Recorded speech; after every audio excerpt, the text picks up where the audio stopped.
Desejo, até onde ele pode te levar, de Mônica de Castro, pelos espíritos Daniela e Leonel, editora Vida e Consciência, parte 2, capítulo 7. No dia seguinte, acordei com minha mãe batendo a minha porta. Vieram me buscar para irmos visitar meu pai. Vesti-me apressado e saí com ela, evitando as palavras que pudessem denunciar o que me ia na alma. Embora houvesse concordado com aquela visita, o fato é que eu não estava nem um pouco satisfeita com ela. Não gostava de meu pai, e não fazia a menor questão de aprender a gostar. Contudo, acabara prometendo ir visitá-lo, e não podia voltar atrás em minha palavra. Pensei que, afinal, algum proveito deveria tirar daquela visita e segui em silêncio ao lado de minha mãe. Meu pai não estava na mesma colônia que eu, mas junto com minha mãe. No caminho, ela ia me explicando. Não se impressione com seu pai, ele ainda está um pouco confuso. Tem consciência de tudo o que aconteceu, mas algumas vezes entrega-se ao desânimo, e outras à revolta. Não com seu desencarne, nem mais com o meu. Em seu íntimo, sabe que você não teve culpa de nada, mas revolta-se contra a sua incapacidade de orientá-los no caminho do bem.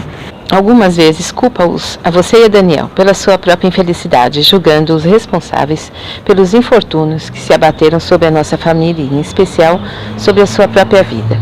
Logo em seguida, atrai para si a culpa pelo que aconteceu, exigindo demais de si mesmo. Mas acaba por justificar-se, alegando que só poderão se reconciliar quando vocês resolverem mudar. Nós? Falei agora indignada. Quem ele pensa que é? Por acaso é algum santinho? Até parece que foi muito bom pai. Daniela, por favor, não entremos nesse mérito. Como lhe disse, seu pai ainda está muito confuso. Pense que, assim como você tem enfrentado dificuldades para superar as coisas, para ele também é muito difícil. Eu sei disso e posso até compreender, mas não vejo motivos para ele pensar que foi muito bom e nós é que fomos duas pestes. Eu não disse isso, mas foi a impressão que deu. Francamente, mãe, se é para ouvir algum tipo de sermão, prefiro voltar daqui mesmo. Eu não estou a fim de levar nenhuma lição de moral. Acalme-se, Daniela. O que há com você? Então não percebe que seu pai está tentando assumir seus próprios fracassos? Eu não tenho nada com isso. Ele que vai se tratar primeiro. Daniela está sendo injusta, severa e nada caridosa. Por que não pode ser mais tolerante quando se trata de seu pai? Afinal, ele gosta de você e sente muito tudo o que aconteceu. Quer ser seu amigo. Como se diz por aí, com um amigo desses, quem precisa de inimigos? Por que está sendo sarcástica? Por que não olha e reconhece que também errou com ele? Eu? Mas em quê? Na sua intransigência, na sua falta de compreensão, no seu egoísmo, na sua arrogância, na sua teimosia, na sua falta de respeito. Quer mais? Mãe, que horror! Até parece que é assim. É assim mesmo, você e Daniel não estavam interessados em mais nada que não fossem seus próprios umbigos e não souberam reconhecer a ajuda que seu pai queria lhes oferecer. Olhei espantada, nunca tinha ouvido minha mãe falar daquele jeito. Fiquei surpresa com a veemência com que defendia meu pai. Tentando ainda me justificar, disparei. Mas ele queria nos separar. Era a única maneira que conhecia de ajudá-los. E depois a questão não é essa. Não estou falando do que ele fez, nem do que não fez, mas por que fez. Tudo que ele fez foi para separá-los, sim, mas porque pensava que seria a única maneira de ajudá-los. Ora, mas nós não precisávamos e não queríamos essa ajuda. E por isso se esqueceram dos valores mais comezinhos que tentamos espaçar, que foram o amor, a compreensão, a obediência e, sobretudo, o respeito.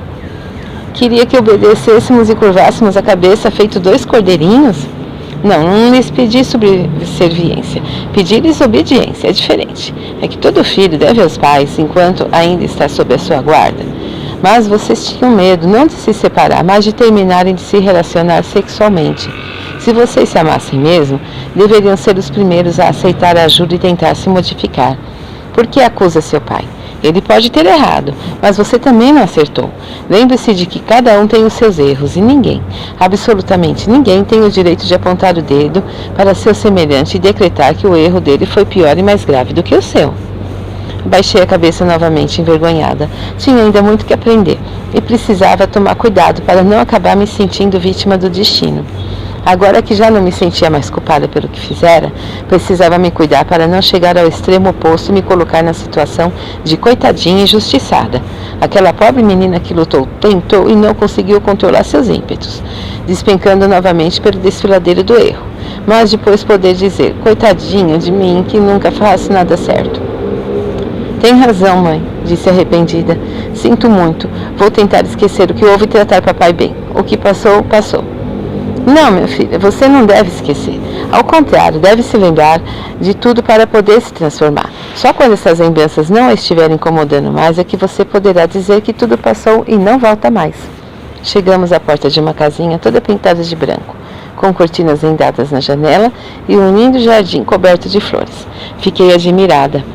Papai vive aqui? Perguntei atônita, afinal eu ainda vivia no alojamento e sabia que poucas pessoas tinham conseguido conquistar o direito de morar em uma casa como aquela. Por que o espanto? Pensa que seu pai não merece? Não, não é isso, respondi confusa.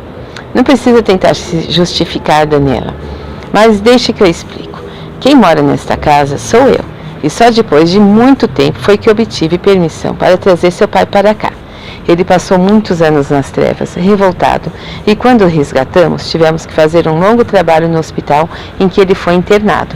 Trabalho esse que envolveu, inclusive, uma série de sessões terapêuticas. Hoje ele está melhor e já pode viver aqui comigo. Agora venha, abra o seu coração e nele receba o sentimento natural do universo, que é o amor, e partilhe-o com seu pai. A porta se abriu e nós entramos. A casa era muito simples, toda caiada de branco, com assoalho de tábua corrida e teto alto.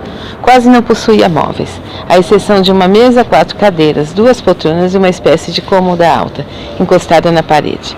Sobre a mesa, uma toalha de renda, também branca, e um jarro cheio de flores perfumadas. Era linda. Eu fiquei realmente admirada. Passando os olhos pelo ambiente, avistei meu pai, que vinha chegando de outro cômodo da casa. Vinha a passos largos, esfregando as mãos com ansiedade. Ao me ver, parou e sorriu, meio sem graça. Ficamos durante algum tempo nos olhando, como se estivéssemos nos estudando mutuamente. Observando-o melhor, pude perceber que sua fisionomia ainda guardava traços da antiga dureza, se bem que agora demonstrasse uma certa tranquilidade. Tinha engordado um pouco, parecia mais saudável e suas mãos não estavam mais trêmulas. Seus olhos pareciam haver adquirido um certo brilho, pois notei que deixara de usar óculos. Gilberto, começou minha mãe, tentando quebrar o constrangimento. Trouxe Daniela para visitá-lo. Não está contente? Ele olhou para ela meio desconcertado e disse: Sim, é claro que sim. Como tem passado, Daniela? Vou bem, e você? Vai se indo. Aquela cena era insólita. Éramos pai e filho, estávamos havia muito tempo separados pelo desenlace.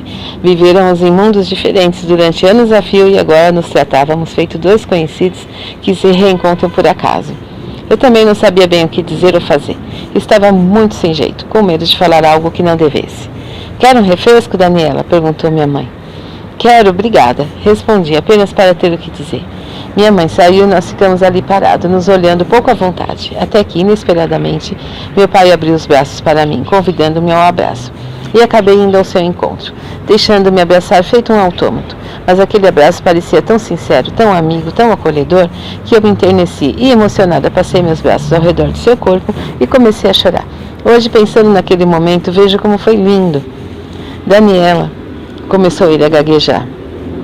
Eu gostaria que me perdoasse.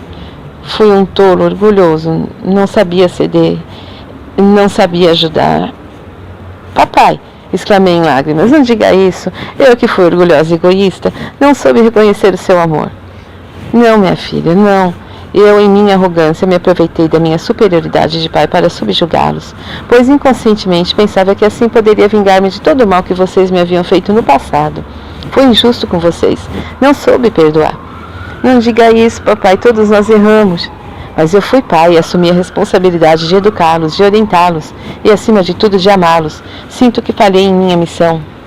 Todos nós falhamos, papai, não foi culpa de ninguém. Fizemos o melhor que pudemos e amanhã poderemos fazer melhor.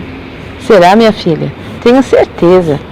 Mamãe chegou trazendo uma bandeja com os refrescos e ficou emocionada a nos ver ali abraçados. Passamos o dia todo conversando. Saímos, fomos passear, escutamos música durante todo o tempo em que estive ali. Meu pai e eu não tivemos uma única discussão.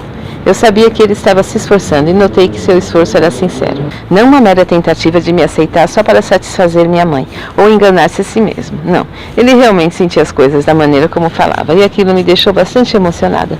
Fiquei admirada com a sua enorme vontade de ajudar e de melhorar. Parecia possuído por uma inabalável desejo de mudar. Fiquei sensibilizada. Meu pai foi um homem duro e difícil. Era verdade, mas não menos verdade. Era que lutava consigo mesmo para vencer o orgulho e nos perdoar.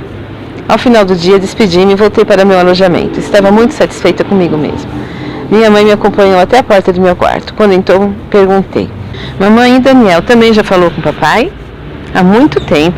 Com Daniel foi mais fácil, porque ele nunca teve a sua arrogância. No fundo, você e seu pai são muito parecidos. Ambos sempre foram independentes, orgulhosos, arrogantes. Foi por isso tão difícil a convivência entre vocês dois. Um era o espelho do outro, e nenhum dos dois queria admitir ou ceder. É verdade, mas hoje posso compreender isso e vou tentar me modificar. Sei que suas intenções são sinceras, assim como as de seu pai, e tenho certeza de que irão conseguir. Beijamo-nos e nos separamos. Eu me sentia mais leve. Parecia que havia tirado um enorme peso de cima de mim.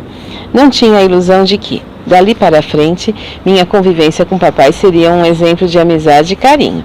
Sabia que a vida espiritual favorecia os bons sentimentos, porque aqui estamos envoltos por uma aura de amor e paz. Mas sabia também que, uma vez de volta à carne, longe dos fluidos benéficos que imantam o mundo espiritual, todas as mágoas e os ressentimentos poderiam aflorar novamente, e teríamos que ser fortes e estarmos firmes, no propósito de vencer. Pensando nisso, ajoelhei ao pé da cama e pela janela vi as estrelas que faiscavam no céu, sentindo ali a presença bondosa de Deus. E orei, pedindo a Ele que nos auxiliasse na luta de cada dia, mostrando-nos o verdadeiro caminho do bem.